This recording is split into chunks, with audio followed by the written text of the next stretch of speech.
सोमवार का व्रत करने से पता है क्या, बच्चियों को तो 16 सोमवार जरूर करने चाहिए। जो बच्चियां हैं,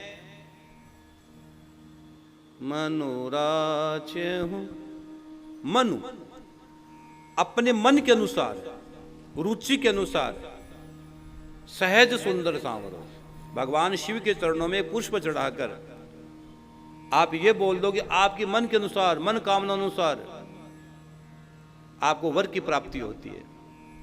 16 सोमवार का व्रत कर लो और अंतिम 16वें दिन ये होता है ना चूरमा,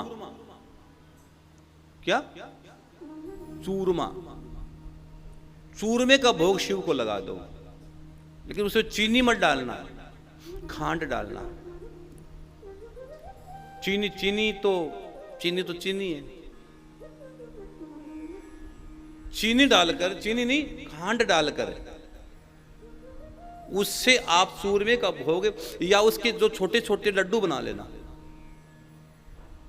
लड्डू बनाकर 16 जब आपके पूरे हो जाए 16, तो 16वें दिन दीप तो रोज जलाना ही है, और स्पेशल 16वें दिन आपको क्या करना है, जिन बच्चियों के विवाह नहीं हो रहे हैं और जिन बच्चों को लग रहा है 16 सोमवार जो बच्चियां कर रही है, उस लड्डू बना लें, और अगर लगा सकते हो 16 लड्डू का भोग लगा देना।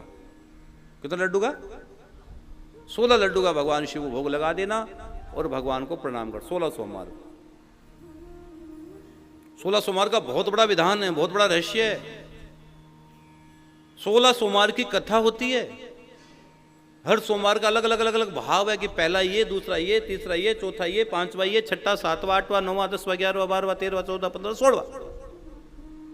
16 सोमवार महाराज, जब 16 सोमवार कई फिर चूक हो जाती है, कई जीवन में तकलीफ है, नहीं हो पाता, कई बार चूक जाते हैं 16 सोमवार, कोई प्रकार की प्रॉब्लम हो तो 16 दिन 16 लड्डू का भगवान को भोग लगा देना। ठीक है, लगाई देना। और जो पति पत्नी इस युग में बने बैठे हैं, कि हम पति पत्नी बने बैठे हैं, जो पति पत्नी बने बैठे हैं इस युग में, इस समय मृत्युलोक में घूम रहे हैं पति पत्नी बनकर, अगर उनका मन करे कि हम जन्म जन्म तक पति पत्नी यही मिले, जब हम वापस संसार में तो ये पत्नी मेरे को मिले, और पति कहता है ये पति मिले, और पत्नी मिले, और पत्नी कहती है मेरे को पति मिले, लगभग तो कई तो हाथ जोड़े बैठे हैं, कई तो हाथ जोड़े बैठे, भगवान बचाए, इस बार हो गया तो हो गया, भाग्य को।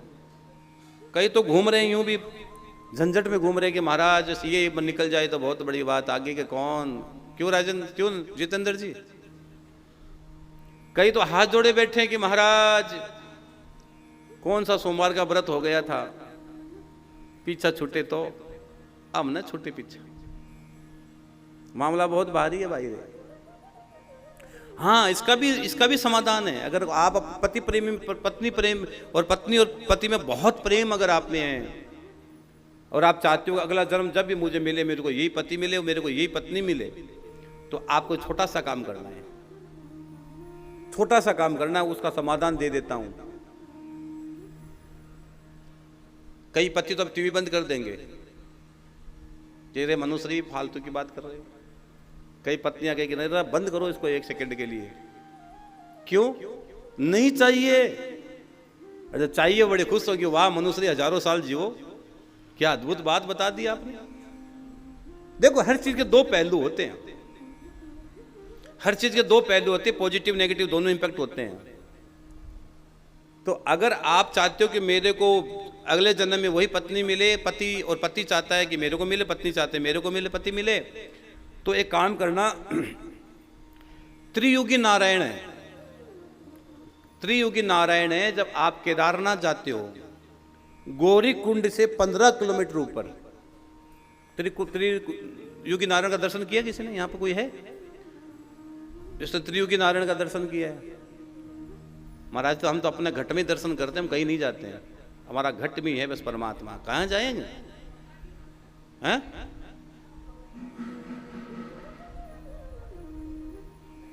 लड्डू खाया कि नहीं खाया वहां? अच्छा ठीक है।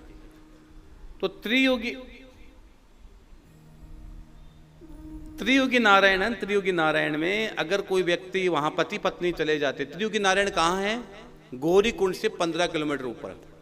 हम जब केदारनाथ में कथा करेंगे उस समय आपको मौका दे देंगे, जो जो हमारे साथ जाएंगे बोलेंगे पति पत्नी दोनों जाके आओ वहां।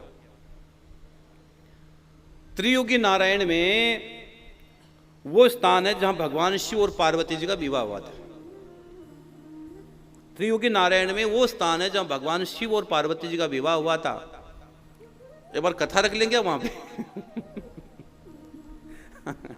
वहां तो कोई नहीं जाए महाराज, अगले दिन मिल गई तो झंझट खड़ी हो जाएगी, मिल गया तो झंझट खड़ा हो जाएगा। इस बार है भगवान जहां भगवान शिव और पार्वती जी का विवाह हुआ, और ब्रह्मा जी ने वहां सबसे पहले अग्नि जलाई थी। ब्रह्मा जी ने वहां अग्नि जलाई थी, और वहां पर ये लिखा गया है, वहां स्वयं 3 युग से वहां स्वयं नारायण विराजते हैं। वहां भगवान स्वयं आदि अनादि नारायण विराजते हैं, और आज भी वो अग्नि जल रही है। आज भी वो अग्नि जल रही है। जैसे कि बद्रीनाथ में जब आप जाते हो तो अग्नि कुंड में, तप्त कुंड में स्नान करते हो, तो वहां कितना गर्म पानी रहता है, इतनी भयंकर ठंड के अंदर वहां पानी आता है कि आप अंदर घुस नहीं सकते हो। आप घुस नहीं सकते हो, इतना जबरदस्त पानी गर्म रहता है वहां बद्रीनाथ में। कहां से आता हो पानी, कौन गर्म कर रहा है? ये भगवान की कृपा, स्वयं साक्षात अग्निदेव वहां विराजमान है। भगवान ने कहा कि अग्निदेव तुम यहां रहोगे, जो भी तप्त कुंड में स्नान करेगा उसकी दादी व्याधि जरा पीड़ा का संकट कब दूर हो जाएंगे। इसलिए अगर बद्रीनाथ में जाओ तो वहां स्नान जरूर करना। कहां पर? तप्त कुंड में, अग्नि कुंड में, तप्त कुंड में स्नान करना। और उज्जैन आओ तो क्षिप्रा में स्नान जरूर करना।